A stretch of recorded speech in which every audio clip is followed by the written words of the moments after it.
Hello students, I am Nitin sir from Veena classes. So students, आज हम काफ़ी topics cover करने वाले हैं, जिसमें हमारा पहला टॉपिक होगा हुक्स लॉ।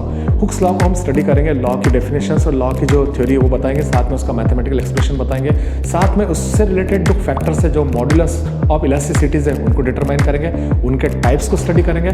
उनके टाइप्स में हम यंग्स मॉड्यूलस ऑफ इलास्टिसिटी देखेंगे, बल्क मॉड्यूलस ऑफ इलास्टिसिटी देखेंगे और मॉड्यूलस ऑफ रिजिडिटी देखेंगे। इनकी डेफिनेशन के साथ साथ इनका मैथमेटिकल एक्सप्रेशन और मैथमेटिकल एक्सप्रेशन के साथ इसकी न्यूमेरिक डेफिनेशन को भी स्टडी करेंगे, ताकि हमें एक भरपूर कंटेंट मिल सके और हम सारे मार्क्स स्कोर कर सकें। स्टूडेंट्स, साथ साथ में हम पॉइसन रेशो को भी देखने वाले हैं। तो इस प्रकार आज का हमारा कंटेंट बेहतर होने वाला है, आप सारे मार्क्स में कवर कर सकते हैं। स्टूडेंट्स, मैं एक बात और बताना चाहता हूं कि आपने यदि प्रीवियस लेक्चर नहीं देखा है तो डिस्क्रिप्शन में जाके आप चेक कर सकते हैं, वहाँ लिंक दी गई है और आप अपने बेसिक कंसेप्ट्स को क्लियर कर सकते हैं। सो बिना देरी किए चलिए शुरू करते हैं। सो स्टूडेंट्स, अब हम शुरू करने वाले हैं हुक्स लॉ। हुक्स लॉ के बारे में पहले मैं आपको इंट्रोडक्शन दे दूं, क्योंकि कोई भी लॉ या थ्योरी पढ़ी जाती है तो पहले उसमें थोड़ा सा इंट्रोडक्शन दिया जाना चाहिए। एक अच्छा इन्फ्लुएंस होता है अपने आंसर के लिए और मार्क्स में थोड़ा सा टीचर भी काइंड हो जाता है मार्क्स आपको देने के लिए। तो यहाँ हुक्स लॉ में हम पहले इंट्रोडक्शन करें कि रॉबर्ट हुक जो थे, रॉबर्ट हुक उन्होंने डिफरेंट मेटल्स के वायर्स या तार को लेकर उनके ऊपर वेट सस्पेंड किया और वेट सस्पेंड करने के बाद उन्होंने अपने एक्सपेरिमेंट के कुछ रिजल्ट्स लिए और नो डाउट ये लॉन्गिट्यूडनल डायरेक्शन में वेट सस्पेंड किया हुआ है तो उसकी लेंथ इंक्रीज होती है, ये बात हम लोग पढ़ चुके हैं। और यहाँ रॉबर्ट हुक ने भी क्या किया, डिफरेंट मेटल्स के वायर्स को लेकर उन पर डिफॉर्मिंग फोर्सेस सस्पेंड किए, मतलब लॉन्गिट्यूडनल डायरेक्शन में उसे अप्लाई किया। तो उसमें उन्होंने देखा कि अंडर इलास्टिक लिमिट वो जो था उसकी लेंथ में जो है एक्सटेंशन होने लगा, उसका एक्सटेंशन बढ़ने लगा। तो हर मेटल अपनी अपनी कैरेक्टरिस्टिक्स के हिसाब से अपना अपना एक्सटेंशन प्रोवाइड कर रही थी। तो यहाँ उन्होंने सबसे पहले ये काम किया और उन्होंने ये देखा कि जो अप्लाई फोर्स है, जो फोर्स अप्लाई कर रहे हैं वो डायरेक्टली प्रोपोर्शनल है इसके एक्सटेंशन के। तो अप्लाइड फोर्स और एक्सटेंशन ऑफ लेंथ में रिलेशन बताने के लिए उन्होंने 1678 में एक लॉ दिया। उस लॉ को ही हम हुक्स लॉ कहते हैं। तो सिंपल इंट्रोडक्शन था, मैं एक बार फिर आपको इंट्रोडक्शन बताता हूँ कि रॉबर्ट हुक ने अलग अलग मेटल्स के वायर्स लिए और उनको हैंग किया और उनके ऊपर डिफॉर्मिंग फोर्स सस्पेंड किए और लॉन्गिट्यूडनल डायरेक्शन में सस्पेंड होने से उनकी लेंथ में इंक्रीज होने लगी। हर मेटल अपनी प्रॉपर्टी के अकॉर्डिंग अपनी लेंथ को चेंज कर रही थी। तो अप्लाइड फोर्स जो डिफॉर्मिंग फोर्स है उसमें और एक्सटेंशन ऑफ लेंथ में उन्होंने रिलेशन बताया। उस रिलेशन को एक्सप्लेन करने के लिए 1678 में उन्होंने जो लॉ दिया उसे ही हम हुक्स लॉ कहते हैं। तो हुक्स लॉ का इंट्रोडक्शन इस प्रकार से हुआ कि उसमें यह बता दिया हमने कि किस किस में हमें रिलेशन शो करना है। अब उस लॉ को हम एक्सप्लेन करते हैं। सो ये कहेंगे कि under elasticity, under limit of elasticity, ये इन्होंने बताया था। मैं इसको एक्सप्लेन कर दूं आपको कि under limit of elasticity the extension of wire is directly proportional to suspended deforming forces. तो डिफॉर्मिंग फोर्सेस का मैग्नीट्यूड ज़्यादा होगा तो एक्सटेंशन ऑफ वायर ज़्यादा होगी और वो कम होगा तो उसके प्रोपोर्शनेट होने के कारण इसकी भी वैल्यू कम होगी। लेकिन बाद में फर्दर स्टडी पे उन्होंने एक बात देखी, आफ्टर अपनी स्टडी को और आगे बढ़ाने पर यह देखा उन्होंने कि केवल एक्सटेंशन ऑफ वायर या उसकी लेंथ का एक्सटेंशन ही, ये एक सिंगल डिफॉर्मिंग ही सस्पेंडेड डिफरेंट मतलब फोर्स पर डिपेंड नहीं करता है, जबकि कुछ चीज़ें भी हैं जो जैसे कॉम्प्रेसिबिलिटी या फिर उसकी ट्विस्टिंग, ये दो डिफॉर्मिंग भी सस्पेंडेड डिफॉर्मिंग फोर्स पर प्रोपोर्शनेट होती है। तो इन बातों को ध्यान में रखते हुए इन्होंने इसका एक मॉडिफाइड फॉर्म भी दिया। तो हमें एक सिंपल फॉर्म भी शो करना है और इसका मॉडिफाइड फॉर्म भी शो करना है। तो उसका जो मॉडिफाइड फॉर्म था वो जो था वो रिलेट करता था स्ट्रेस और स्ट्रेन से। ये हमारा एक इंट्रोडक्शन का एक बेहतर पार्ट हो गया और इसमें भी हमने एक बात बता दी कि जो उन्होंने लॉ दिया था, लॉ के साथ में क्या कमियां थी और फिर उसको मॉडिफाई कैसे किया गया और मॉडिफाई फॉर्म अब हम पढ़ेंगे। लेकिन पहले मैं एक बार इस चीज़ को सारी आपको समझा देता हूँ ताकि आप इसको और अच्छे से क्लियर कर लें।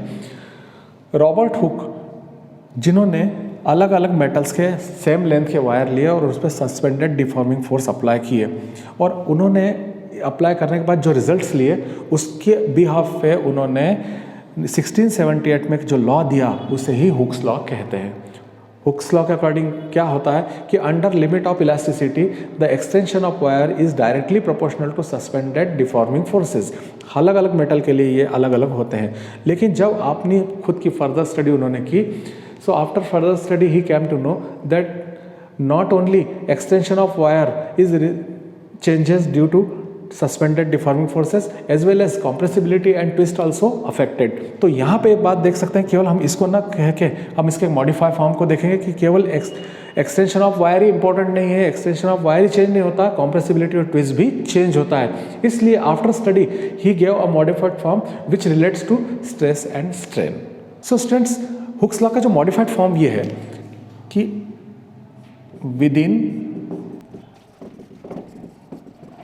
within elastic limit, stress produced in object or in wire is directly proportional to its strain। ये इसका मॉडिफाइड फॉर्म होता है, जबकि वो सिंपल फॉर्म केवल एक्सटेंशन पे बेस्ड था और लेंथ पे बेस्ड था। तो यहाँ हमें इसको मेनली इस प्रकार से एक्सप्लेन कर देना है कि within elastic limit the stress produced in object is directly proportional to strain when suspended weight is or suspended deforming forces is applying on body or wire। तो ये हम यहाँ से ले सकते हैं। अब डियर, आप सभी जानते हैं कि जब प्रोपोर्शनल का साइन हम हटाते हैं तो एक कांस्टेंट हमारे पास होना चाहिए। सो यहाँ हम लोग एक कांस्टेंट को यूज कर रहे हैं, वो कांस्टेंट है E। So E is constant of proportionality और प्रोपोर्शनैलिटी कांस्टेंट का एक नाम होगा, so it is known as modulus of elasticity. इसे हम मॉड्यूलस ऑफ इलास्टिसिटी कहते हैं। तो यदि हम मॉड्यूलस ऑफ इलास्टिसिटी की वैल्यू निकालना चाहेंगे तो स्ट्रेस अपॉन स्ट्रेन हो जाएगा। तो यहाँ इलास्टिसिटी की डेफिनेशन, इलास्टिसिटी मॉड्यूलस की डेफिनेशन भी आ रही है हमारे पास, पर शर्त यही है कि विद इन इलास्टिक लिमिट, शुरुआत यहीं से होनी चाहिए, within elastic limit the ratio of stress and strain is known as modulus of elasticity. ये इसकी डेफिनेशन आप यहाँ लिख देंगे तो ये अपना पूरी तरीके से कवर हो जाता है। अब जैसे हम ये जानना चाहें कि ई के लिए यूनिट क्या होंगे, तो ई के लिए हमारे पास जो यूनिट है, स्ट्रेन तो कोई यूनिट वाले होती नहीं, उसमें स्ट्रेस का ही लगेगा। तो स्ट्रेस का यूनिट जो होता है न्यूटन पर मीटर स्क्वायर या डाइन पर सेंटीमीटर स्क्वायर। सीजीएस में हम देखें तो ये, लेकिन हम एसआई को देख रहे हैं तो इसकी यूनिट जो होगी न्यूटन पर मीटर स्क्वायर होगी। और इसका डायमेंशन फार्मूला देखें यदि हम, तो डायमेंशन फार्मूले के लिए हमें फोर्स के डायमेंशन फार्मूले के अपॉन में एरिया का डायमेंशन फार्मूला लेना होगा। तो फोर्स का MLT-2 और metre square length square, sorry. So यहाँ पर हमें फार्मूला मिल जाएगा M1L, ये पावर ऊपर जाएगी तो -1 और T-2। तो इस प्रकार से हमने रॉबर्ट हुक के हुक्स लॉ को भी पूरा देखा, उसका पार्ट मतलब थ्योरी पार्ट भी स्टडी किया, उसके द्वारा हमने मॉड्यूलस ऑफ इलास्टिसिटी की डेफिनेशन भी निकाली, उसके यूनिट्स को भी देख लिया और उसके जो है डायमेंशन फार्मूले को देख लिया। तो इस प्रकार से ये हुक्स लॉ यहाँ पे कंप्लीट होता है। सो स्टूडेंट्स, हुक्स लॉ में हमने एक पॉइंट स्टडी किया जिसको हम कहते हैं मॉड्यूलस ऑफ इलास्टिसिटी। अब हम उस पर डिस्कस करने वाले हैं, उसके टाइप्स को देखने वाले हैं कि मॉड्यूलस ऑफ इलास्टिसिटी के कितने टाइप्स होते हैं। सो चलिए शुरू करते हैं।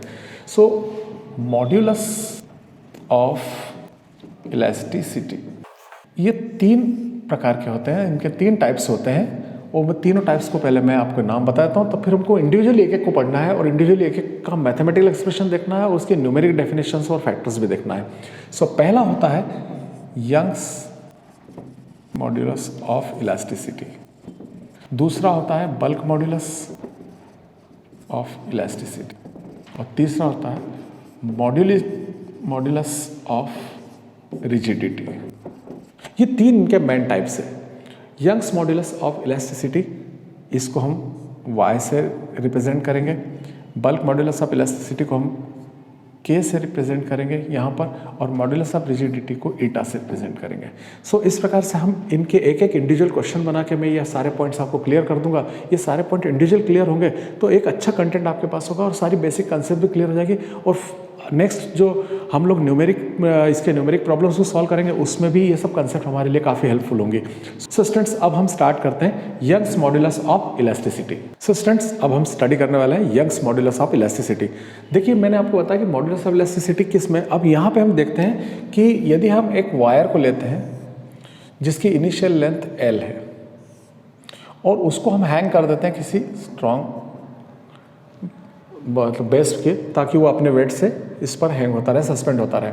लेकिन यदि हम इसमें लॉन्गिट्यूडनल डायरेक्शन में कोई डिफॉर्मिंग फोर्स अप्लाई करते हैं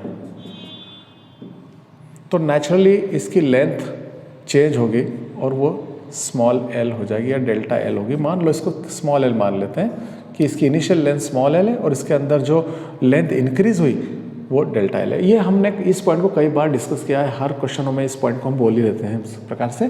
सो स्टूडेंट्स, एक बार फिर हम यहाँ देखते हैं, if we apply deforming force in longitudinal direction on wire, so if longitudinal strain produce in it, so modulus of elasticity is called Young's modulus of elasticity. Students, एक बार मैं इसको हिंदी में भी एक्सप्लेन करता हूँ कि यदि हम किसी वायर को लेकर स्ट्रॉन्ग बेस पे हैंग कर दें और उसके ऊपर डिफॉर्मिंग फोर्स उसकी लॉन्गिट्यूडनल डायरेक्शन में अप्लाई करें तो उसकी लेंथ इंक्रीज होती है। इस दौरान उसमें जो स्ट्रेन होता है उसे हम लॉन्गिट्यूडनल स्ट्रेन कहते हैं, और लॉन्गिट्यूडनल स्ट्रेन जिस वायर में हो रहा है उसके मॉड्यूलस ऑफ इलास्टिसिटी को यंग्स मॉड्यूलस ऑफ इलास्टिसिटी कहा जाता है।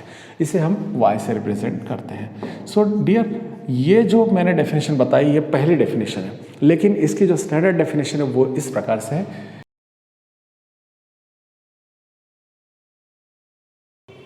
सो स्टूडेंट्स, जो दूसरी डेफिनेशन है, एक डेफिनेशन तो मैंने आपको यहाँ से बोल के बताई है, सेकंड डेफिनेशन यहाँ सामने हमें बोर्ड पर स्क्रीन पर दिखाई दे रही है। The ratio of longitudinal stress and longitudinal strain with in elastic limit, ये सब बातें इलास्टिक लिमिट के अंदर ही होना चाहिए। सो आप शुरुआत भी ऐसी कर सकते हैं कि within elastic limit the ratio of longitudinal stress and longitudinal strain is known as Young's modulus of elasticity. ये हमारा दूसरा डेफिनेशन यहाँ पे हम वर्ड फॉर्म में यहाँ लिख देंगे ताकि वो क्लियर हो जाए। एक तो इंट्रोडक्टरी डेफिनेशन आपने दे दी थी, दूसरी स्टैंडर्ड डेफिनेशन भी यहाँ दे दी। अब बसता इसका मेन पार्ट वो जो है इसका मैथमेटिकल एक्सप्रेशन है। तो हम यहाँ देखते हैं कि हम इसको y से एक्सप्लेन करते हैं, y से रिप्रेजेंट करते हैं। तो y हमने लिख दिया, हमें वैल्यू निकालना होगी लॉन्गिट्यूडनल स्ट्रेस की और लॉन्गिट्यूडनल स्ट्रेन की। तो मैं यहाँ पे लॉन्गिट्यूडनल स्ट्रेस की वैल्यू निकालूँ तो फोर्स अपॉन एरिया, सिंपल सी बात है, which is F upon A। और लॉन्गिट्यूडनल स्ट्रेन की बात करें तो change in length upon original length. ये सब हम पहले प्रीवियस लेक्चर्स में सब दे चुके हैं। तो यहाँ पर वही हमारा बेस हमारे काम में आ रहा है। तो यहाँ पर स्ट्रेन लेंथ में चेंज जो हुआ है आप डायग्राम से देख सकते हैं, डेल्टा L हुआ है, और ओरिजिनल जो है स्मॉल l है। ये देखिए ओरिजिनल l स्मॉल l। इस प्रकार से हमने दोनों वैल्यूज़ निकाल ली। अब हम इस फार्मूले पे यदि पुट करते हैं तो इसका मैथमेटिकल एक्सप्रेशन हमारे पास होता है। So y equal to longitudinal stress के प्लेस पे हम F upon A upon longitudinal strain की जगह डेल L अपॉन L। तो यहाँ हम यदि आगे इसको सॉल्व करते हैं तो जो फ्रैक्शन है वो L डेल L हो जाएगा और हमें एक एक्सप्रेशन मिलता है FL A डेल्टा L। ये हमारा इसका फर्स्ट एक्सप्रेशन होता है। सो स्टूडेंट्स, ये केवल डेफिनेशन पार्ट के साथ ही इस मैथमेटिकल एक्सप्रेशन को देना होता है तो ये क्वेश्चन कंप्लीट माना जाता है। इसके आगे और भी कुछ स्टेप्स है, मैं आपको बताता हूँ। देखिए, आप यदि यहाँ आप देख रहे हैं, इस पार्ट में साइड में कर देता हूँ, F जो फोर्स हम लगा रहे हैं, देखिए यहाँ पे फोर्स हम लगा रहे हैं, डिफॉर्मिंग फोर्स, वो ग्रेविटी के मतलब रूप में नीचे की ओर उसे पुल कर रहा है। तो डिफॉर्मिंग फोर्स जो F होगा वो मास इंटू ग्रेविटेशनल, तो जी M इंटू जी, तो फोर्स होगा M इंटू जी। और A यदि हम इस वायर को देखें, ये वायर हम डेलिकेटली मतलब बहुत क्यूनली देखते हैं, तो वो सिलेंड्रिकल फॉर्म में होता है जिसका एरिया क्रॉस सेक्शन ए होता है। So area cross section a circle form में है तो वो होगा पायर स्क्वायर। तो ये यदि वैल्यू हम यहाँ रख देते हैं तो y इक्वल टू एफ की प्लेस पे होगा mg l और a की प्लेस पे हम लिख देंगे पायर स्क्वायर डेल्टा l। ये दूसरा और एक्सप्रेशन है जो मास से रिलेट करता है y को। सो दो डेफिनेशन हम लोगों ने यहाँ अलग अलग ले ली है और यंग्स मॉड्यूलस ऑफ इलास्टिसिटी को डिफाइन कर दिया है। लेकिन जैसे मैंने आपको लेक्चर के प्रीवियस में आपको बता दिया था कि हम लोग इनको डिफरेंटली मॉड्यूलस ऑफ इलास्टिसिटी को पढ़ेंगे, इसकी ओरिजिनल डेफिनेशन के साथ एक न्यूमेरिक डेफिनेशन को भी स्टडी करेंगे। सो अब हम न्यूमेरिक डेफिनेशन को देखते हैं। So students, Young's modulus of elasticity की अब हम न्यूमेरिक डेफिनेशन को स्टडी करते हैं। तो आप देखते हैं कि मैं यदि यहाँ पे डिफॉर्मिंग फोर्स इस तरीके से लगाऊं कि इस वायर की जो इनिशियल लेंथ थी वो जस्ट डबल हो जाए, जितना L था वो 2L हो जाए, और 2L हो गया मतलब हम न्यूमेरिक वे में कह सकते हैं कि डेल्टा L जो था, जो चेंज इन लेंथ था, वो is equal to initial length हो गया। मतलब मैं इतना डिफॉर्मिंग फोर्स लगा रहा हूँ, लेकिन शर्त वही है, आपको इस बात को रिमाइंड रखना है कि हम ये सब वर्क कर रहे हैं अंडर इलास्टिक लिमिट। तो अंडर इलास्टिक लिमिट ही होना चाहिए ये सब। तो यहाँ पे डेल्टा L की वैल्यू L के इक्वल हो जाए और एरिया क्रॉस सेक्शन यदि 1 हो यानी यूनिट स्क्वायर एरिया, उस वायर का एरिया क्रॉस सेक्शन 1 हो यानी यूनिट स्क्वायर एरिया हो, और उतना डिफॉर्मिंग फोर्स उस पर अप्लाई किया जाए कि वो एक्सटेंशन होते होते अपनी इनिशियल लेंथ के इक्वल हो जाए। सो अब यदि मैं वैल्यू यहाँ पुट करता हूँ तो y equal to F, L तो अपनी प्लेस पे ही, A की प्लेस पे 1 हो जाता है और डेल्टा L L हो जाता है। So L is cancel by L, y equal to F. तो हम सिंपल सी बात पे पहुंच गए कि यंग्स मॉड्यूलस ऑफ इलास्टिसिटी की वैल्यू उस फोर्स के मैग्नीट्यूड के इक्वल होती है जो किसी ऑब्जेक्ट पे लॉन्गिट्यूडनल डायरेक्शन में अप्लाई करने के बाद उसकी लेंथ में चेंज इनिशियल लेंथ के इक्वल कर देता है और उस तार का एरिया यूनिट स्क्वायर एरिया होता हो तो यानी हम इसको ऐसा कहेंगे, the Young's modulus of elasticity is equal to numeric value of the force which apply on object in longitudinal direction whose area is unit square area and the change of length is equal to initial length। ये definition हम यहाँ पर लिख देंगे तो ये इसकी numeric definition हो जाएगी। एक बार फिर मैं आपको इसको एक्सप्लेन कर दूँ कि किसी वायर पे डिफॉर्मिंग फोर्स इलास्टिक लिमिट में इतना लगाया जाए कि वो उसकी चेंज लेंथ इनिशियल लेंथ के इक्वल हो जाए, और यदि वायर का एरिया जो हो यूनिट एरिया क्रॉस सेक्शन का एरिया यूनिट हो तो उस फोर्स के मॉड्यूलस का value Young's modulus of elasticity के इक्वल होता है। उस फोर्स का मैग्नीट्यूड जो होता है यंग्स मॉड्यूलस ऑफ इलास्टिसिटी के इक्वल होता है। तो ये आपको आई थिंक समझ में आ गया होगा। सो इस प्रकार से यंग्स मॉड्यूलस ऑफ इलास्टिसिटी यहाँ पर कंप्लीट होता है। सो स्टूडेंट्स, हमारा जो सेकंड मॉड्यूलस ऑफ इलास्टिसिटी है वो है बल्क मॉड्यूलस ऑफ इलास्टिसिटी, जिसको हम स्टडी कर रहे हैं। बल्क मॉड्यूलस ऑफ इलास्टिसिटी किस बात से रिलेट करता है? देखिए, हम सबसे पहले देखें कि इसकी डेफिनेशन ही सबसे पहले दे दें हम। विद इन इलास्टिक लिमिट, देखिए ये बात तो बहुत ही इंपॉर्टेंट होती है जब भी हम मॉड्यूलस ऑफ इलास्टिसिटी को डिस्कस करते हैं, तो इलास्टिक लिमिट का होना बहुत जरूरी, उसके अंडर ही होना चाहिए। Within elastic limit the ratio of normal stress and volume strain. देखिए जनरली हम देखते हैं कि जो स्ट्रेस होता है, जैसे अभी हमने देखा था लॉन्गिट्यूडनल स्ट्रेस, तो लॉन्गिट्यूडनल स्ट्रेन ही थी, लेकिन यहाँ यही बात याद रखने की है कि नॉर्मल स्ट्रेस के साथ रेशो है वॉल्यूम स्ट्रेन का।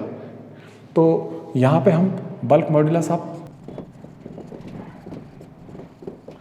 फिर से एक बार हम देख लें इस पे से, इसे हम कैसे रिप्रेजेंट करते हैं। सो हम इसकी डेफिनेशन एक बार फिर समझ लेते हैं। Within elastic limit the ratio of normal stress and volume strain is known as bulk modulus of elasticity which is represented by के।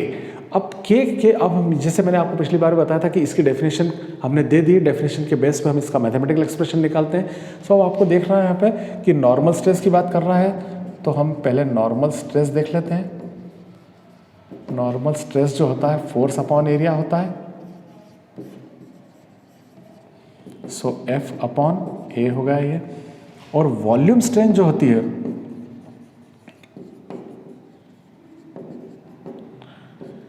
चेंज इन वॉल्यूम,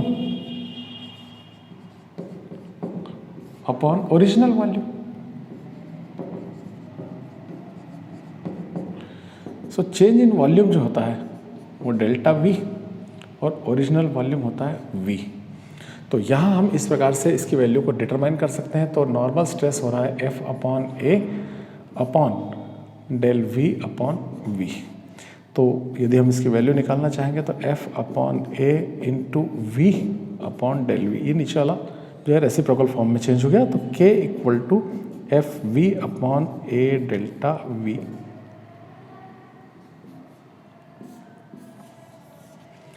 अब यहाँ पे एक बात हम इसको सीखना चाहेंगे कि वॉल्यूम में जो चेंज होता है वो बल्क मॉड्यूलस ऑफ इलास्टिसिटी में निगेटिवली होता है। तो ये साइन क्या होना चाहिए, माइनस होना चाहिए, जिसको मैं एक्सप्रेशन के साथ ही इसको प्रूव करके बता दूंगा। अभी डेफिनेशन फॉर्म में मैंने आपको लिख के बताया ऐसा, तो ये आपको स्टूडेंट आई थिंक क्लियर हो गया होगा। So students, bulk modulus of elasticity के डेरिवेशन को स्टार्ट करने के लिए हम एक डायग्राम की हेल्प लेते हैं। एक सिलेंडर और एक पिस्टन वाला डायग्राम है जो मैं आपको एक्सप्लेन कर देता हूँ। जैसे मान लीजिए एक हमारे पास सिलेंडर है यहाँ, और इस सिलेंडर में एक पिस्टन लगा हुआ है, और इस पिस्टन से इस पर प्रेशर P अप्लाई किया जाता है, और इनसाइड सिलेंडर यहाँ पे गैस प्रेजेंट है। मान लीजिए कोई भी एक प्रैक्टिकल एक एक्सपेरिमेंटल गैस हमने रख ली जिसका वॉल्यूम V है। इनिशियल पोजीशन में प्रेशर P है, वॉल्यूम V है। अब यदि हम क्या करते हैं, इस सिलेंडर के लगे हुए पिस्टन पर, देखिए मैं डायग्राम पैरेलली बना के आपको एक्सप्लेन कर रहा हूँ। यहाँ पे मैं एक्सटर्नल प्रेशर इस सिलेंडर पर अप्लाई और करता हूँ। जैसे P तो था ही, उसके वेट के कारण हो सकता है या फिर लगाया हुआ हो सकता है। अब मैं उस P को बढ़ाकर डेल्टा P कर देता हूँ। प्रेशर में यदि बढ़ाऊंगा पिस्टन पे, ऑब्वियसली इस पिस्टन धीरे धीरे नीचे आएगा। नीचे आएगा तो गैस के मॉलिक्यूल्स जो दूर दूर है वो पास पास होंगे ना, उसका वॉल्यूम डिक्रीज होगा। थोड़ी देर के लिए अपन मान लेते हैं कि ये पिस्टन जो है इस पोजिशन पर आ गया है। यहाँ पे देखिए, ये पोजीशन A भी मान ले तो वो A डैश B डैश पर आ जाता है। तो आप देखते हैं वॉल्यूम अब नीचे नीचे रह गया है। तो वॉल्यूम जो था V था, अब वो वॉल्यूम डिक्रीज हो गया है क्योंकि वॉल्यूम कम कर दिया गया है। मान लीजिए वॉल्यूम V माइनस V हो गया है। चलिए इस चीज़ को एक बार और क्लियर कर लेते हैं। We have a cylinder and piston is fitted in it. Inside the cylinder gas is present whose initial volume is V and pressure P is applied by cylinder by piston on the gas. As we apply external pressure del P, so the new pressure is P plus del P, which bring down this cylinder, this piston AB to A dash B dash position. So volume decreases as V minus del V. ये सारी चीज़ें मैंने आपको यहाँ बता दी कि वो P plus P हम वॉल्यूम करते हैं, प्रेशर करते हैं, तो वॉल्यूम डिक्रीज होकर V माइनस डेल्टा V हो जाता है। सो यहाँ हमने दोनों बातें देख ली यहाँ पे। अब जैसे हम जानते हैं कि बल्क मॉड्यूलस ऑफ इलास्टिसिटी वो normal stress, bulk modulus of elasticity normal stress और वॉल्यूम स्ट्रेन के रेशियो को इक्वल होता है अंडर इलास्टिक लिमिट या विद इन इलास्टिक लिमिट, ये सब होता है। तो इस डेफिनेशन में तो विद इन इलास्टिक लिमिट से ही स्टार्ट करना है हमें। Within elastic limit the ratio of normal stress and volume strain is known as bulk modulus of elasticity K. अब यदि हम इसकी वैल्यू निकालें, नॉर्मल स्ट्रेस, देखिए यहाँ पर बात आ रही है नॉर्मल स्ट्रेस की। तो यहाँ पे जो नॉर्मल स्ट्रेस है वो चेंज इन प्रेशर के इक्वल होगा, क्योंकि हम प्रेशर अप्लाई कर रहे हैं, फोर्स उस हिसाब से जितना प्रेशर उसके अपोजिट डायरेक्शन में नॉर्मल स्ट्रेस है हमारा। Change in pressure, no doubt पहले हमारे पास pressure P plus delta P हमने किया और इनिशियल प्रेशर है P। यदि हम इसको सॉल्व करते हैं, P plus del P minus P, P is cancel, so delta P ये हमारे पास चेंज आ जाता है, नॉर्मल स्ट्रेस की वैल्यू आ जाती है। अब हम वॉल्यूम स्ट्रेन की बात करें इसके लिए, तो वॉल्यूम स्ट्रेन वो चेंज इन वॉल्यूम के इक्वल होगा। सो वॉल्यूम स्ट्रेन क्या होगा, चेंज इन वॉल्यूम और ओरिजिनल वॉल्यूम का रेशो अंडर इलास्टिक लिमिट। तो हम अब चेंज इन वॉल्यूम निकालें, तो चेंज इन वॉल्यूम निकालने के लिए हमें बिगर वॉल्यूम में से वॉल्यूम चेंज को माइनस करना होगा। यदि हम इसको सॉल्व करते हैं तो V minus del V is cancel by V minus del V, ये आपका चेंज इन वॉल्यूम आया। लेकिन वॉल्यूम स्ट्रेन क्या होता है, change in volume upon original volume. So change in volume तो आ गया माइनस डेल V और ओरिजिनल वॉल्यूम हो गया V, यानी वॉल्यूम स्ट्रेंथ की वैल्यू हमारी क्या बन जाती है minus del V upon V. ये जो वैल्यू है मैंने चेंज इन वॉल्यूम की निकाली है, तो चेंज इन वॉल्यूम आप साइड में निकाल सकते हैं, और चेंज इन वॉल्यूम को हमने ऊपर रख दिया और ओरिजिनल वॉल्यूम जो था V। इस प्रकार से वॉल्यूम स्ट्रेंथ की वैल्यू हमें मिलती है डेल V अपॉन V। तो यहाँ हम प्लेस करते हैं फार्मूले में, so del P upon minus del V upon V, so K equal to, ये रेसिप्रोकल होता है, तो del P V upon minus del V. और आपको ये मैं बता ही चुका हूँ कि माइनस साइन इस बात को रिप्रेजेंट कर रहा है कि प्रेशर जब आप इंक्रीज करेंगे तो वॉल्यूम डिक्रीज होगा, जो वॉल्यूम डिक्रीज हो रहा है उसी का साइन जो है माइनस साइन है। तो आप यहाँ लिख भी सकते हैं minus sign is representing that the volume is decreasing as we are increasing the pressure. इस प्रकार से ये हमारा फार्मूला इसका मिल जाता है। बल्क मॉड्यूलस ऑफ इलास्टिसिटी को पढ़ने के साथ साथ एक इलास्टिसिटी की एक टर्म और भी है जिसको हम कॉम्प्रेसिबिलिटी कहते हैं। एक छोटी सी डेफिनेशन है, उसको भी देख लेते हैं। सो कॉम्प्रेसिबिलिटी क्या है?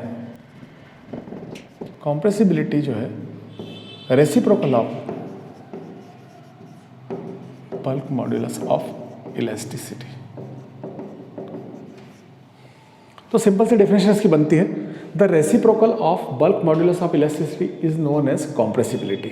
कॉम्प्रेसिबिलिटी जो है बल्क मॉड्यूलस ऑफ इलास्टिसिटी का रेसिप्रोकल करने से हमें मिल जाती है। अभी हमने देख लिया था कि बल्क मॉड्यूलस ऑफ इलास्टिसिटी की वैल्यू अभी हमने साथ निकाली थी minus V del P upon delta we.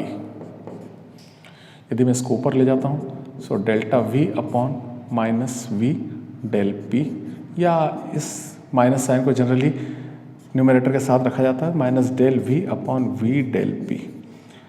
ये हमारा कॉम्प्रेसिबिलिटी का छोटा सा एक फार्मूला बन गया है। और सिंपल सी डेफिनेशन है, the reciprocal of bulk modulus of elasticity is known as compressibility. इसे बीटा से शो भी करते हैं, तो आप बीटा के इक्वल भी इसको लिख सकते हैं, या अदरवाइज इसे सिंपल भी लिख सकते हैं, इसको परेशानी नहीं। अब हमारा जो नेक्स्ट पॉइंट है वो है modulus of rigidity. So students, जो अब हम लोग स्टडी करने वाले हैं वो है मॉड्यूलस ऑफ रिजिडिटी। क्योंकि रिजिडिटी में आपको पहले एक्सप्लेन कर चुका हूँ कि रिजिडिटी में हम देखते हैं कि शेयरिंग होता है। आपने देखा होगा कि जब हम टेंजेंशियल फोर्स किसी ऑब्जेक्ट पर लगाते हैं तो उसका शेप चेंज हो जाता है और उसका वॉल्यूम सेम रहता है। मैं आपको एक डायग्राम बना कर उसको रिमाइंड कर देता हूँ और उसी से हम हमारे डेरिवेशन को भी आगे बढ़ा लेंगे, डेफिनेशन को भी आगे बढ़ा लेंगे।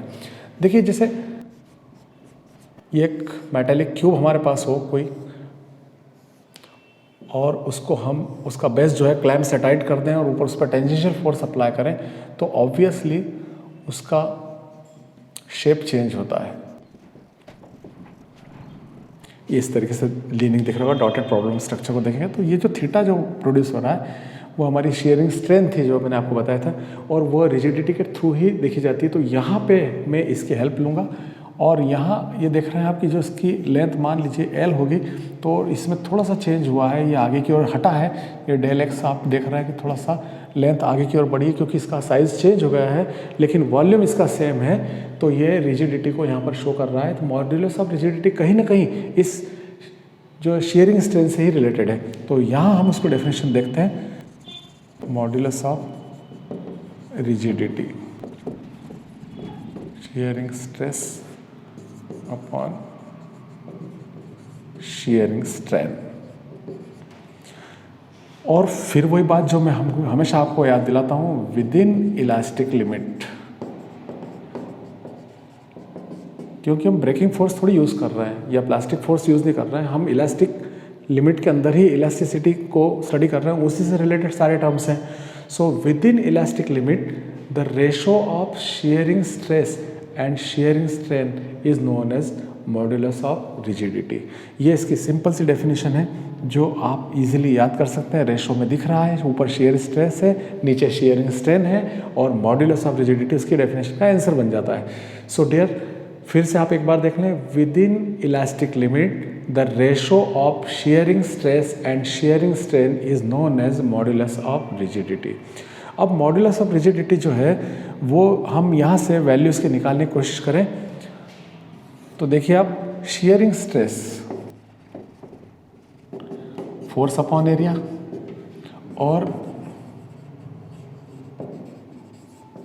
यदि शेयरिंग स्ट्रेन को देखते हैं तो शेयरिंग स्ट्रेंथ थीटा है हमारे पास। देखिए ये रहा, मैंने पहले बोला था कि हमने इसको पहले स्टडी किया हुआ है, थीटा से रिप्रेजेंट किया था हमने। तो यदि हम वैल्यू यहाँ रख देते हैं तो f upon a upon theta, theta का पावर में 1 लिया जा सकता है, सो f upon a into 1 upon theta, that is f upon a theta. तो यहाँ पर मॉड्यूलस ऑफ रिजिडिटी जो है f अपॉन a थीटा, हम इसे ईटा से शो कर रहे हैं यदि, तो eta equal to f upon a theta, इसे ये आ गया हमारे पास। लेकिन अब हम देखते हैं कि थीटा की वैल्यू हम निकाल देते हैं। जैसे मान लीजिए थीटा है हमारे पास, और मैंने आपको बताया था कि theta is just approximate equal to tan theta. तो यहाँ एक ट्रायंगल स्ट्रक्चर आप देख रहे हैं, राइट ट्रायंगल हमें शो हो रहा है। सो हम tan थीटा की वैल्यू निकालें हैं, तो tan theta equal to p upon b। So tan theta वही थीटा हो जाएगा हमारे पास, हमको अप्रोक्सीमेट इक्वल है थीटा के। So theta equal to p perpendicular जो है डेल x है हमारे पास, और लेंथ l है। तो थीटा की वैल्यू यदि हम यहाँ रख देते हैं तो f eta equal to f upon a, और थीटा की प्लेस पर डेल x अपॉन l। तो नेक्स्ट स्टेप में ईटा इक्वल टू ये l रेसिप्रोकल होके fl upon a del x हो जाएगा। ये इसका न्यूमेरिक फॉर्म हो गया। अब यहाँ हमने इसका डेफिनेशन भी दे दिया, दोनों जो टर्म्स है वो निकाल के उसके फार्मूलेशन को भी बना लिया, स्ट्रेन को भी यूज़ कर लिया। इस प्रकार से इसका मैथमेटिकल एक्सप्रेशन यहाँ क्लियर होता है। अब एक छोटी सी बात और बच जाती है, जैसे मैंने आपको बताया था कि इसकी न्यूमेरिक डेफिनेशन भी होती है, वो हम इसको देख लेते हैं। सो डियर स्टूडेंट्स, इसकी न्यूमेरिक डेफिनेशन को देने के लिए हम लोग रिजिडिटी या मॉड्यूलस ऑफ रिजिडिटी की जो फर्स्ट डेफिनेशन फार्मूला देख लेते हैं, f अपॉन a थीटा। यदि हम यहाँ पर ऐसा इमेजिन करें कि a एरिया क्रॉस सेक्शन 1 हो, unit area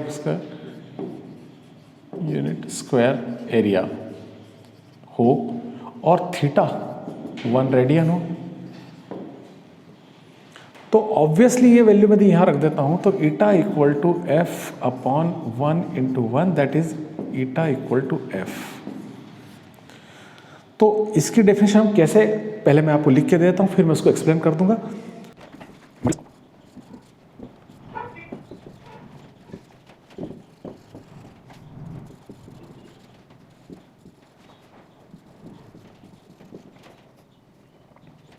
So students, modulus of rigidity of material of a body is numerically equal to force। ये जो मॉड्यूलस ऑफ रिजिडिटी जो है वो न्यूमेरिकल वैल्यू फोर्स के उस समय इक्वल होती है जब वो फोर्स अप्लाई करने पे यूनिट शेयरिंग या 1 रेडियन शेयरिंग उसमें प्रोड्यूस करती है, और किस एरिया पे, यूनिट स्क्वायर एरिया पे। वही मैंने यहाँ लिख के दिया है, modulus of rigidity of material of a body is numerically equal to the value of the force which produce unit shear in unit area of cross section. Unit area cross section पे unit shear जो produce करता है, उस force की numerical value उस modulus of rigidity के equal होती है। सो ये इसके डेफिनेशन के साथ ही यहाँ पर एक कंप्लीट हो जाता है डियर। अब हमारे पास एक जो पॉइंट, लास्ट पॉइंट है, इससे थ्योरेटिकल रिलेटेड जो है वो है Poisson ratio. So students, elasticity से रिलेटेड एक और फैक्टर हमारे पास है जो है पॉइसन रेशो। सारे मॉड्यूलस ऑफ इलास्टिसिटी हमने देख लिए हैं, पॉइसन रेशो इनसे कहीं रिलेटेड करता है, तो इस फैक्टर को हम क्लियर कर लेते हैं, इसका एक मैथमेटिकल पार्ट भी देख लेते हैं। सो पॉइसन रेशो क्या है, एक्चुअली क्या है, ये एक ऐसी चीज़ है जो हमें एक चीज़ को सोचने के लिए मजबूर करती है। जैसे हम बार बार कह रहे हैं कि लॉन्जिट्यूडनल स्ट्रेन आ रही है, लेकिन उसके साथ एक और हैपन होती है, वो यहाँ आपको क्लियर हो जाएगी। जैसे मान लीजिए मेरे पास एक सिलेंड्रिकल वायर है, और इस सिलेंड्रिकल वायर को मैं ले रहा हूँ जिसका डायमीटर कैपिटल D है और लेंथ L है। यदि मैं इसी वायर के ऊपर इसको हैंग करके इस पर डिफॉर्मिंग फोर्स अप्लाई करूँगा, और डिफॉर्मिंग फोर्स जो होंगे वो लॉन्जिट्यूडनल डायरेक्शन में लगेंगे, अंडर इलास्टिसिटी लगेंगे, तो आप ऑब्वियसली देखेंगे कि इसकी लेंथ बढ़ जाएगी। अब ये लेंथ बढ़ जाएगी, इस तरह से लेंथ बढ़ गई है। तो लेंथ बढ़ने के बाद हमें ये तो पक्का पता लग गया कि इसके अंदर लॉन्गिट्यूडनल स्ट्रेन प्रोड्यूस हो रहा होगा निश्चित रूप से, क्योंकि लेंथ बढ़ रही है, इसमें हम फोर्स जो है डाउनवर्ड लगा रहे हैं इस पर। सो लॉन्गिट्यूडनल डायरेक्शन में फोर्स लग रहा है तो लॉन्गिट्यूडनल स्ट्रेन तो प्रोड्यूस होगी, लेकिन एक बात जो है कि पैरेलली इस लॉन्गिट्यूडनल स्ट्रेस के साथ इसमें लेटरल स्ट्रेन भी प्रोड्यूस हो रहा है, जो डायग्राम से हमें क्लियर हो रहा है। आप देख रहे हैं कि यहाँ पर हम जैसे से इस सिलेंड्रिकल वायर को खींचेंगे इसका डायमीटर रिड्यूस होने लगेगा। तो डायमीटर रिड्यूस हो रहा है, तो एक स्ट्रेन डायमीटर के सेंस में भी तो प्रोड्यूस हो रही है, उसको हम लेटरल स्ट्रेन कहेंगे। तो यहाँ पर लेटरल स्ट्रेन अपने आप प्रोड्यूस होने लगेगी।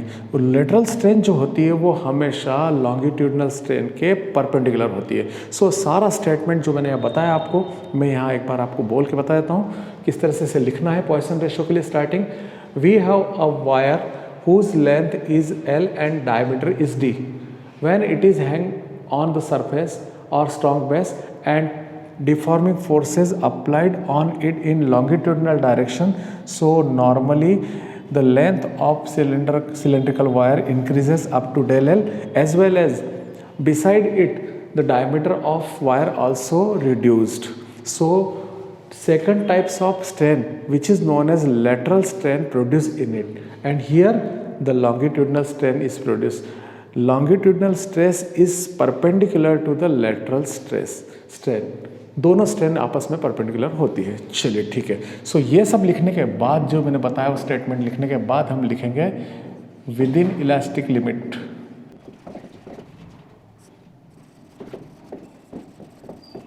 Within elastic limit, the ratio of lateral strain and longitudinal strain is known as Poisson ratio. इसको हम Poisson ratio कहते हैं और इसे हम सिग्मा से जो है रिप्रेजेंट करते हैं। तो सिग्मा से रिप्रेजेंट करने के बाद एक बात हमको साथ में देखना है कि जितने भी अभी हम रेशो देख रहे थे मॉड्यूलस में, तो वहाँ स्ट्रेस और स्ट्रेन का रेशो आ रहा था, लेकिन यहाँ एक बात जो आ रही है, दोनों स्ट्रेन के ही रेशो है, एक लेटरल स्ट्रेन है और दूसरी लॉन्गिट्यूडनल स्ट्रेन है। सो इस प्रकार से हम यदि यहाँ इनकी वैल्यू निकालते हैं तो लेटरल स्ट्रेन जो होगी वो -d/d, मतलब डायमीटर में change in diameter upon initial diameter. तो चेंज इन डायमीटर जो हुआ कम हुआ तो नेगेटिव और वो -d हुआ, और इनिशियल डायमीटर तो d था, तो यहाँ चेंज होके -d मान सकते हैं हम उसको, नेगेटिव -d। सो लेटरल स्ट्रेन हमारी -d/d, और लॉन्गिट्यूडनल स्ट्रेन जो देखेंगे हम तो वो change in length upon initial length होगा। तो चेंज इन लेंथ हमारा डेल्टा एल हुआ, इनिशियल लेंथ तो एल था ही, ये यदि वैल्यू हम यहाँ पुट कर देते हैं। So -d/d upon del L upon L. So sigma equal to -d/d same है, एल अपॉन डेल्टा एल, इससे आ जाएगा sigma equal to -dl/d del L. ये इस प्रकार से पॉइसन रेशियो की वैल्यू हमको मिल जाती है। अब मैं आपको एक खास फैक्टर और भी बता देता हूँ जो आपको याद रखना चाहिए कि पॉइसन रेशियो जो होता है वो एग्जिस्ट करता है, उसकी वैल्यू जो स्टार्ट होती है -1 से 0.5 के बीच में इसकी वैल्यू होती है, एग्जिस्ट करती है। लेकिन प्रैक्टिकली अगर हम इसको डिटरमाइन करने की कोशिश करते हैं तो वैल्यू 0 से 0.5 तक ही होती है। यानी थ्योरेटिकल इसकी वैल्यू मानी जाती है -1 से 0.5 इसका रेंज होता है, लेकिन प्रैक्टिकल रेंज इसका होता है 0 से 0.5 के बीच में। अब हम यहाँ देख रहे हैं कि ये एक रेशो है और रेशो ऑफ सिमिलर क्वांटिटीज़ है, तो सिमिलर क्वांटिटीज़ का रेशो होने के कारण ये डायमेंशन लेस है, डायमेंशन लेस क्वांटिटी है, और इसका यूनिट भी नहीं है, इसलिए यूनिट लेस क्वांटिटी भी है। तो दोनों प्रकार से ये डायमेंशन लेस भी है और यूनिट लेस भी। इस प्रकार से डियर पॉइसन रेशो, इस प्रकार से सारे जो फैक्टर्स हैं जो इलास्टिसिटी से रिलेटेड है, सारे इंपॉर्टेंट है, वो मैंने आपके सामने क्लियर कर दिए हैं। आप इसको बेहतर तरीके से यदि कर लेते हैं तो आप मैक्सिमम कंटेंट और अच्छे मार्क्स स्कोर कर सकते हैं। सो स्टूडेंट्स, यदि आपको आज का वीडियो अच्छा लगा है तो अपने साथियों के साथ इसे शेयर कीजिए, इसे लाइक कीजिए, और यदि चैनल को अभी तक आपने सब्सक्राइब नहीं किया है तो ज़रूर सब्सक्राइब कीजिए, ताकि नेक्स्ट वीडियो जो चैप्टर वाइज है और बाकी सब टर्म 2 के सारे चैप्टर्स के मैं एक वीडियो आपको प्रोवाइड करा सकूं और आपको इसमें आपकी बेसिक कंसेप्ट भी क्लियर कर सकूं। तो स्टूडेंट्स, नेक्स्ट वीडियो तक स्टे ब्लेस्ड।